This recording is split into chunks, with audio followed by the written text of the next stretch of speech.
Hi everyone, my name is Anne Marie and I've been making soap for about 20 years. I founded brambleberry.com and blog at soapqueen.com and do the videos at Soap Queen TV. And I'm here to show my friend Courtney how to make soap. Courtney, why don't you introduce yourself? My name's Courtney and I'm Anne Marie's friend. Courtney and I have been friends for about 5 years. She made cold process soap like once 3 or 4 years ago, but hasn't made it since then. And so I thought this would be a perfect opportunity to have you soap along with her as she learns, because if you have one of our soap making kits, presumably you're new to soap making too. I'm a beginner again. Yeah. I'll say that. Okay. So for this video, I am going to be making this lavender soap. Beautiful. And I'm going to be making 10 times orange. Wait, 10-fold orange. That's what it's called, right? 10-fold, yeah. And that means that the orange essential oil has been redistilled 10 times to make it really strong. Because usually orange essential oil doesn't last in cold process soap. I'm going to smell yours. Little fun fact. That is a fun fact. This one smells really good too. Okay. So in order to get started, the very first thing that we really need to do is make sure our areas are set up. Okay. So with the soap making kit that you received from Brambleberry, there was all kinds of things, everything from gloves to goggles to the quick mix, which is your oils. And the key part about soap making is always preparation. Right. So let's go over our stations and make sure we have everything we need. Okay. So like, let's look, scale. Fragrance. I have an essential oil. I have an essential oil too. I have Lavender 4042. 10-fold orange. And bowls. And these are heat resistant bowls. That's pretty important when you're making soap. And, oh, what do you have there? Calendula. Nice. And I have lavender herb, and then I have my violet oxide. Do you have? I have orange peel powder. It's a little exfoliant. Yeah, nice. And then stainless steel. It's really important. I don't know if you remember this from when you made soap like 3 or 4 years ago. Never use aluminum ever. It is so important always to have chemical resistant plastic or stainless steel or even food grade silicone. And then in terms of the mold, we are going to be soaping up with the silicone molds, which are awesome, and they allow for really easy releasing, and best of all, you don't have to line them, because if you are ever making soap with I had to line it last time. Okay, so like 3 or 4 years ago. Such a pain. Yeah, because if you're ever making Cutting, soap measuring. with wooden molds, you always have to line with freezer paper or parchment paper, because the soap has a high pH, about 14, and it will eat your wood. So you always need to line wooden soap molds. Yeah, those are great molds. Okay, so what questions do you have before we get started? None yet. None yet, okay. Like, let's just dive in. Okay, let's do it. So let's turn to... Oh, okay. Let's actually do this as though you were getting this at home. Let's turn to your basic soap directions. It's a pretty photo. Oh, it's gorgeous, right? I love it. So when we're making soap, we always want to make sure we're soaping in a well-ventilated area. Children and pets are totally out of the way. And we have like at least 45 minutes to soap, if not longer. So here, check, check, check. No kids, no pets, well-ventilated area.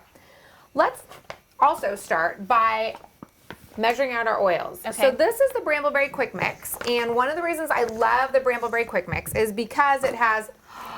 Are we measuring now or are we heating? This is tea. So bad, you guys. Never have food products anywhere near your soaping area, ever, ever, ever. Yeah, just move that away. So embarrassing. So embarrassing. Such a rookie mistake. So we'll just pretend that didn't happen. Okay. Do we have to heat this, or is this like good to go? You know, we do need to heat it. You're gonna want to heat that until it's clear, and because these are these are microwavable bags. They're heat safe bags. That's one of the really cool things about these, is they also reduce plastic waste by about 75% from traditional oil packaging. Nice. And so the Lots of Lather Quick Mix already has all of the oils you need to have a great bar of soap that has a lot of lather in it. So it makes it so easy. Makes it so easy. Yeah, coconut, palm, canola, olive, castor, and vitamin E. So let's just toss these in the microwave. Let's just do one right on top of the other. Yeah. And so I'm the kind of crafter that like kind of wants it to go by fast. So last time I made soap, I had to grab all of the oils, measure everything out. Like, that's really cool. Oh yeah, it's a lot better than having to measure everything out individually. And these are really good base recipes that I designed based on my 20 years of soap making experience. So while we're doing that, let's go ahead and measure out our essential oils. So the kit comes with 2 ounces of essential oil, and that is... Did you notice I both naturally smelled it? I want to smell yours. Ooh, that smells good. Yeah, Lavender 4042. Smells so delicious. So 2 ounces of the lavender essential oil, I'm doing 1.7 Okay. because mine is so dense. And measuring by weight. Here Look we how go. dark that is. That is really dark. So that's a really interesting thing because see, if you look at mine is clear. Yeah. Yours is really dark. And your orange essential oil comes from the peels of the orange. And obviously orange peels are orange. So that's, and then this is redistilled 10 times. Yeah. So that's why you're getting that color. But that also means that if you're gonna try and color this purple, like say with my colorant, Ooh. it would not work. Yeah, no. Yeah, not so much. So that's why I'm not using any colorant. No, that's why you're not using any colorant because this is gonna naturally provide the color. Spilled on my instructions already. You know, it's okay. Okay. We're going to overcome this. Okay, so we got this. I'm going to go ahead and just check in on our oils, see how they're doing. And they are still really, like you can't see through them. And so you can tell that they're not ready yet. Okay. So we're going to Back put them in. back in. Yeah, exactly. And while that's going on, let's talk about the kind of water we're using today. So today we're going to be using distilled water. And the reason we always use distilled water is because your pipes can be made out of metal.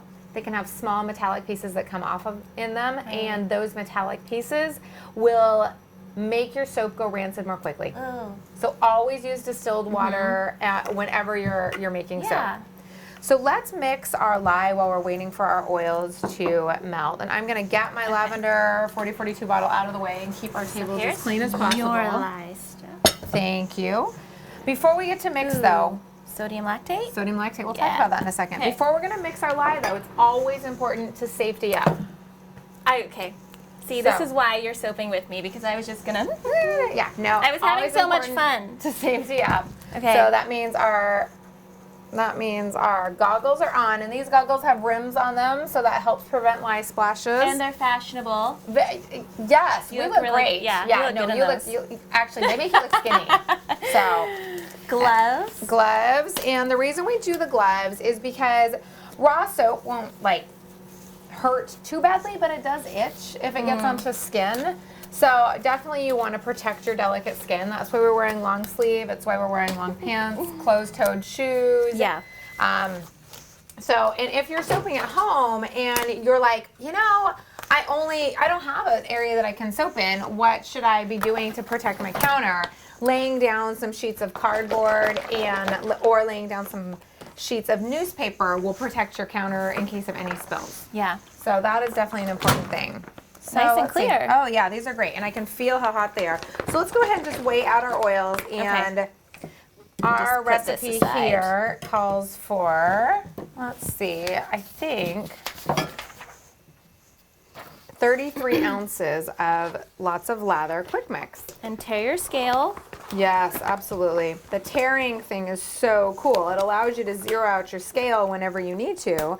So you don't have to, if you were weighing out multiple things, you wouldn't have to keep adding Yeah. in your head. So I'm going for 33 ounces, which this should be 33 ounces, but it's always good whenever you're making a cosmetic grade product or any sort of soap product that you're double checking other people's work, right? Like, for example, Brambleberry always pours just a little bit extra in all of these bags because because they know that there's going to be a little bit left in the bag. And so this is a little bit more than 33 ounces. And so if that happens to you and you get a little bit more than 33 ounces, you can either pour a little bit of it out, totally fine, or you can just have the extra oil in there and it won't hurt anything as long as it's just like half an ounce or an ounce. Yeah, mine's 0.6, Yeah, 33.6. that's okay. It's really important to be precise when it comes to the lye. And if you're using a little bit extra oil, just like that half an ounce of extra oil, that's not going to hurt. If it was 5 or 6 ounces more, Right. that would actually hurt. That would make a soft bar of soap. It would make a bar of soap that didn't lather as much. So should we do the lye or the water first? Measure. Go ahead and put the water in first. That's a really good question because if you put the lye in first, what ends up happening is and then you pour the water on top, you can have a volcano. Literally a volcano of caustic water and lye together. Okay. Yeah, not good. Yeah, not good. And so that's why we always follow really basic safety instructions. So we're gonna measure the water first. Gonna measure the water, and technically water weighs the same as volume, but we always measure just to be on the safe side, and we always want to make sure we're being totally scientific about things. How much So, water? 10 ounces of distilled water is what mine calls for. And is that what yours calls for? Yeah. Okay. 10 ounces, and there's a little bit left. So in you there. have to be right on though with this water, right?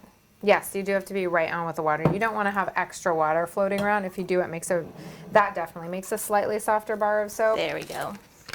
And then this is in a child-safe container. It's really important, like obviously it says corrosive poison. There's a little skull on there. It's crossbones. Child-safe container. And then you measure it out into another container rather than dumping it directly into here. Okay. Because if you dump it directly into here, what ends up happening if you have too much is you can't take it out. Yeah. So just take the measure extra time. here. Yeah, absolutely. So 4.7 ounces of sodium hydroxide. And these are flakes. There's a variety of ways you can get sodium hydroxide. Like you can get it as beads. I don't love using the beads because I find that the beads, it's too much. So close. I find that the beads are harder to work with. They tend to get static, clingy, and then they just jump out. I think I worked with the beads last time I made soap too. Yeah.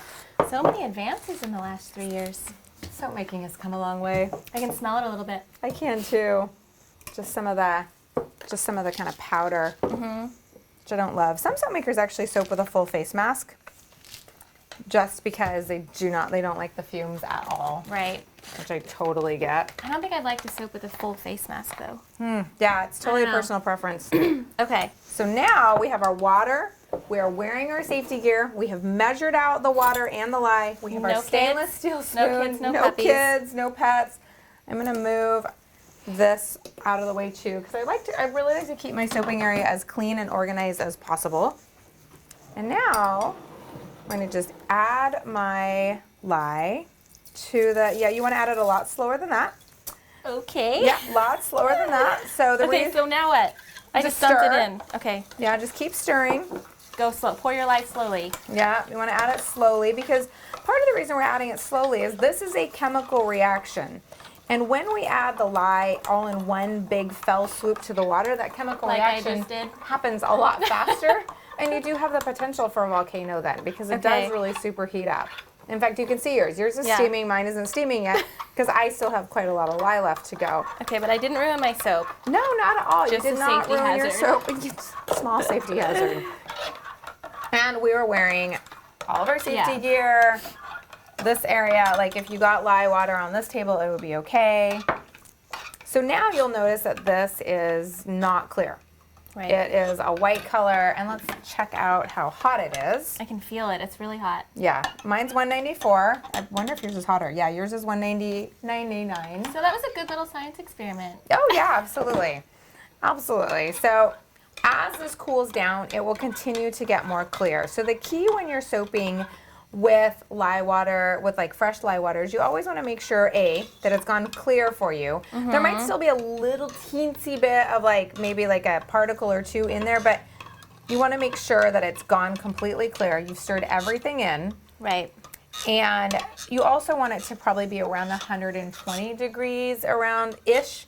So between 110 and 130. So 120 is the sweet spot. And so you can get this to cool down by either putting it in a cold water bath or just by letting it sit there for a little bit and waiting for it to cool. The problem with waiting for it to cool if you don't have a dedicated soaping area though is that, well, family can walk through and not realize what this is. So I don't ever like to leave lye unattended.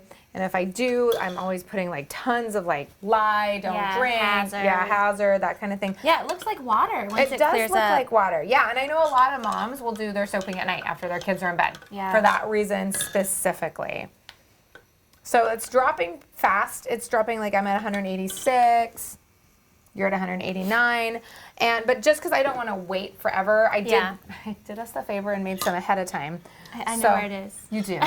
You peeked. So go I ahead. did. I peeked. Nice. So go ahead and move those and let's bring in the Magic of TV lye. Yeah, so see how totally clear this is? And it was in a safe spot. Safe spot. Just no so you children, know. no pets. Perfect. So this is about 110. This is 114. This is really, really, really ideal. So do you want them kind of to be the same? You know, yeah, temperatures? about within 20 degrees, Okay. 15 degrees. One last thing before we put this in. So this is a totally optional step, but all the kits come with the sodium lactate. And the reason it comes with sodium lactate, and sodium lactate is totally natural. It is the sodium, it's the salt of lactic acid, basically. It kind of smells like salt. Does it? A little bit. And it's a food grade product. So you'll say, oh yeah, you're right, it does. And what it does in soap is it totally hardens everything and makes all your stuff come out a lot faster and easier. The usage rate is 1 teaspoon per pound of soap. And so we're making a 2-pound batch-ish. And it always goes into the lye, not the oils? Always into the lye water. And if you add too much, your soap ends up getting brittle, interestingly enough. So that's why you want to keep with that nice usage rate of just the 1 teaspoon per pound of soap. So this I just mixed in. Oh, that was smart to stir it with this. Yeah, and just make sure that when you're putting it away, you're putting it someplace where no one's gonna like touch it and not realize that there was fresh lye water on it. If I'm soaping all by myself, I will often use this opportunity to go just run and rinse these off right away. Yeah. Just because. Just in case. Yeah, you just better safe than sorry when it comes to anything that has sodium hydroxide. So let's check out our area. I'm gonna move everything. Yeah, I'm just gonna move everything. It's extraneous. Okay, so the first thing I am gonna do, because I have colorant, is I'm going to add my colorant, my 1 teaspoon of ultramarine violet directly to the bowl. And this is a 1/2 teaspoon, so I'm gonna do 2. So I don't have colorant, but I have orange peel powder. Oh, okay. Which will be a little exfoliant. Yep. So I'll do that too. And then moving this out of the way, I know that it'll end up just getting knocked right over. Perfect. So how much exfoliant are you using? 2 teaspoons, but this is a 1/2 teaspoon. Ideal. I'm gonna take my stick blender, just gonna make sure it's turned on, and then trap my additives directly underneath the stick blender.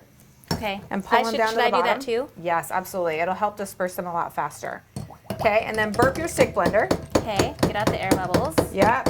Give that just a really quick stick blend. Let's get those additives starting to mix in. Whoa. Yeah. I think I just blew bubbles in there. You did. That was that sound. Damn it. So burp your stick blender again. Okay, try again. Yeah, see, you can hear the difference in the sound? Yeah. Is mine gonna have air bubbles in it? It might. Shoot. But it's okay. Air bubbles don't ruin anything. They just they look like little white dots. That's fine. That's what I'm going for. It's gonna look It's gonna be really great. Okay, so now we're gonna take our lye water. We're gonna pour gently down the shaft of the stick blender. Okay. And the reason we're pouring down the shaft of the stick blender is, again, to help prevent the air bubbles. If you poured directly in, it would be fine. So I could just pour directly in because I have air bubbles in mine. Yeah, you could. You absolutely could. And then while that's happening, every so often, I'll just turn on the stick blender and just make sure that all the lye water isn't just falling directly to the bottom. So based on what you're doing, I probably should have done that a little slower. I usually do it a little bit slower. Yeah, you can see all your lye waters at the bottom right now. So go ahead and turn your blender on. Okay. And just kind of pulse it. And you can see, do you see that emulsifying? Yeah. Yeah. So, That's pretty. Yeah, there we go. Okay, so now I want you, there you go, move your stick blender around. And then do you see how the color is changing again? Your color is getting a little bit more yellowy and my color is getting a little bit more purple. It's because the emulsification is breaking. So did you see how the color changed there? Yeah.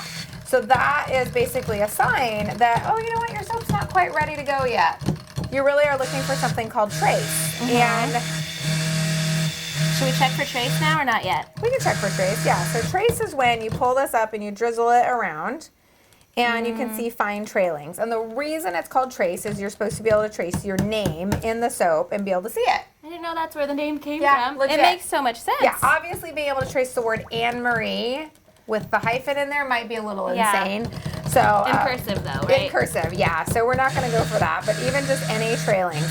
So just any letter. Right. So what I have right now is a really nice kind of, this. I would say this is a thin trace. So if I just wanted to pour the soap right now and have a flat surface, this would be a great time to pour. But since I'm going for this look, right, the peaks, I am not going to pour. And instead, I'm going to keep stick blending and forcing the stick blend. There you go. Now would be probably a good time to add our essential oil. Okay, I'm gonna do it very slowly. Very slowly. Yes. And I'm actually excited because we're going to be able to see your color change. Yeah. So, because you have... Wait, did you already add yours? I didn't. No, I got so excited about your color change. Oh, okay. That I'm going to focus on your color. Ready for it? Yeah, I'm ready. Should I do it down the shaft? You probably don't need to, but you could. I'm not going to. So slowly. And then orange is a really good degreaser, so it totally will take off the layers of any sort of furniture polish or furniture paint you have. So keep that in mind if you're soaping and you didn't cover your, don't worry about my table. No, it's okay. fine. I want to put this on top fine. of that. Yeah, Sorry don't about worry. your table. Yeah, it's fine. Okay. Oh, that's really pretty. Yeah, I'm going so to stick blend. with it. There you go. I see that going down the sides. It's really pretty. Okay. Is this my essential oil? Now I'm going to turn on my stick blender and Our pour mine colors in. go good together. They do. They're on opposite ends of the color wheel.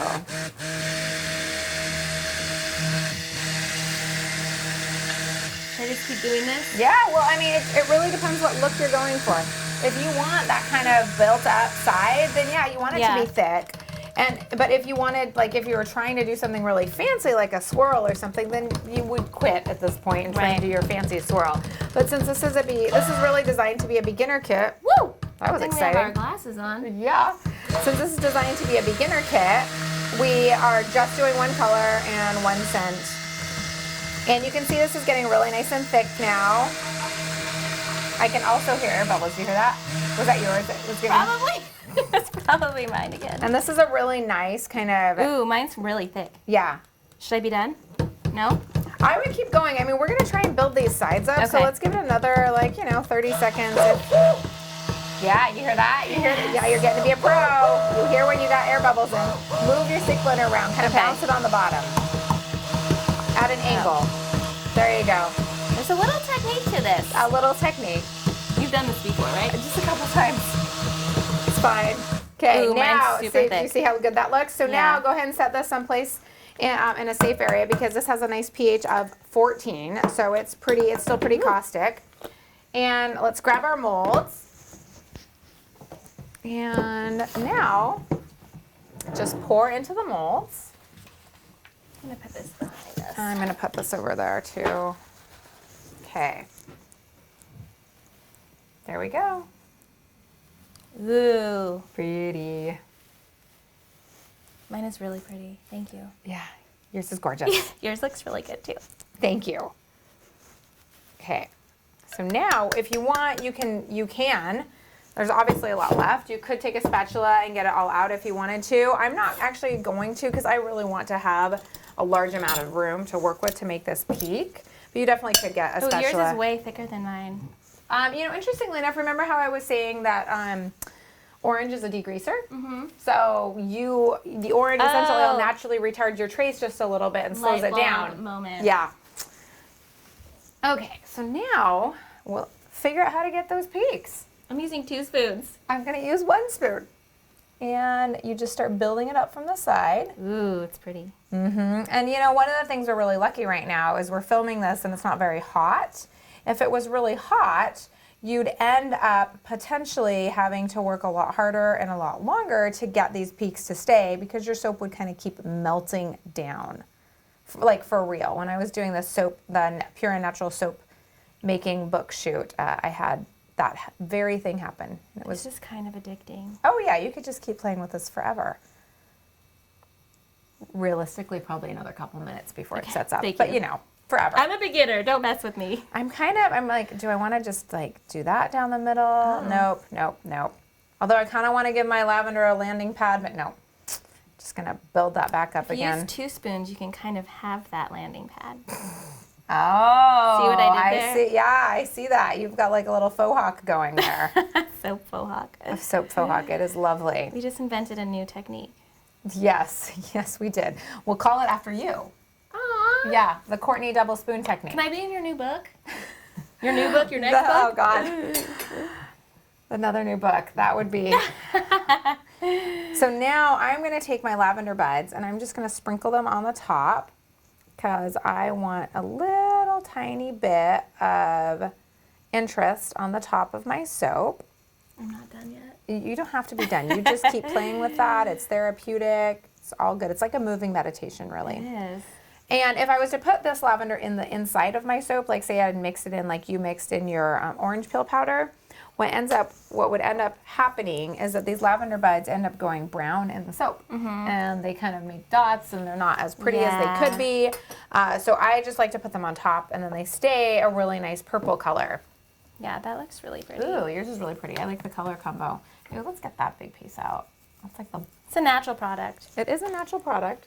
Ooh, got There another we one go. too. Perfect. Now the final touches, we're going to spray with 99% rubbing alcohol, and this is different than the 91% you get in the store. 99% is a specialty product, and what it does is it prevents soda ash from forming. And soda ash is totally fine. It's actually the salt that is naturally formed during the soap making process, making its way to the surface of the soap. When you don't expose the surface of the soap to air as quickly by laying down a fine layer of this 99% rubbing alcohol, you have less of a chance of getting soda ash. It's an amazing trick. It is an amazing trick. It saves time. If you end up getting soda ash anyways, you can always steam it off. It's not harmful to the soap or anything. I just don't necessarily like it, and I'd like to save the step of steaming it off. So just cover the whole top of the soap. Exactly, yeah. And you kind of end up blowing your herbs around a little bit, but I think that's fine. And then once this is done, you can either just let it kind of sit out in a safe spot, or you can put it on a heating pad for like 15 to 30 minutes to kind of force what's called gel phase. And gel phase is a natural part of the saponification process where the soap gets heated up again to 180 degrees as part of this chemical reaction. Oh, wow. And when it does that, it changes the color of the soap and it kind of changes the texture of the soap. If the soap doesn't go through gel phase, it still turns into soap.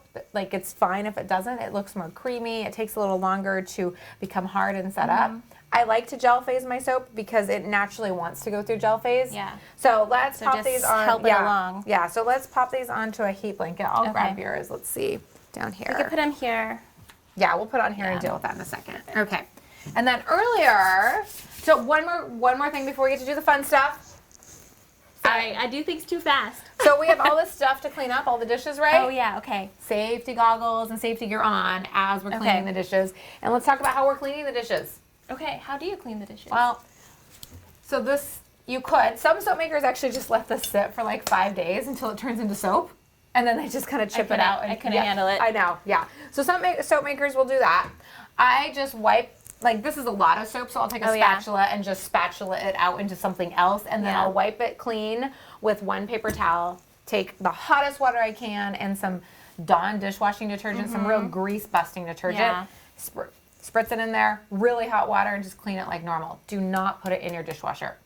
Okay. Don't put it in the dishwasher. Good call. Bad idea. And keep your safety equipment on because this is still raw soap. So that would this kind of burn you? It would totally burn you. Yeah. Okay. Yeah. And by totally, I mean like, it would totally burn you. Okay. So it's raw soap. It won't be ready. Like our soap that we just made now, technically, you could probably use it in a few days, but it's going to be really soft. It's going to still have it's going to have a higher pH. You want to wait 4 to 6 weeks to use the soap we just made. So this soap right here that's in our dirty dishes definitely would burn you. So keep your safety gear on. Oh my gosh, okay. So now that we talked that out, Okay. You ready to cut some soap? Yes. Okay, so we can take our safety gear off because we're going to be cutting some beautiful soap. Feels good that to take I those made a off. few days ago so that we get some instant gratification. I'm just going to put this over here. Good idea. Okay, so I'm For getting safety. Getting my lavender soap. And I have a batch for you back there. I'm going to move that guy out of the way. Here's a cutting board for you. Ooh, why? Thank you. So let's talk about how we release these from the mold. Okay. So we pull gently away at the sides. Boop. There you go, perfect. Nice. Gently That's away kinda at the side, yeah. It's fulfilling. It is. And then these guys have, tops like this. They're coming out. Yeah, So you I kind don't of wanna push it out ruin from that. the side. And you can see the airlock breaking when you do there that. It goes. So gently just kind of wiggle it out. You don't want it to go directly kind of getting smacked down because then it'll hurt our top. And then another thing is that we want to make sure that we're not getting too many lines in our soap. So one of the tips for when you're working with herbs, you always use a non-serrated knife, right? Serrated knives drag serration all the way down. Oh. And then when there's herbs on the top, if you cut from the top, you'll drag those herbs all the way down your soap. So you want to cut from the side. That makes so much here sense. we go. That's a good Let's trick. see. Okay, here we go. Core up. Use your core. Use your core. There we go. Pretty. Mine smells so good. Mine smells so good. Let me Can smell I yours. smell Oh my gosh, it smells so good. I just got fingerprints on yours. Sorry. Oh, you know what? That's okay. You can always steam them off. Or... I'm going to cut one more. Okay. It's kind of addicting, isn't it? Yes. This is going to be a nice big bar. Okay. And then oh, that was perfect. I was going to show the slide trick. I didn't know that. Ooh. Look how pretty. Mine's pretty. Cheers.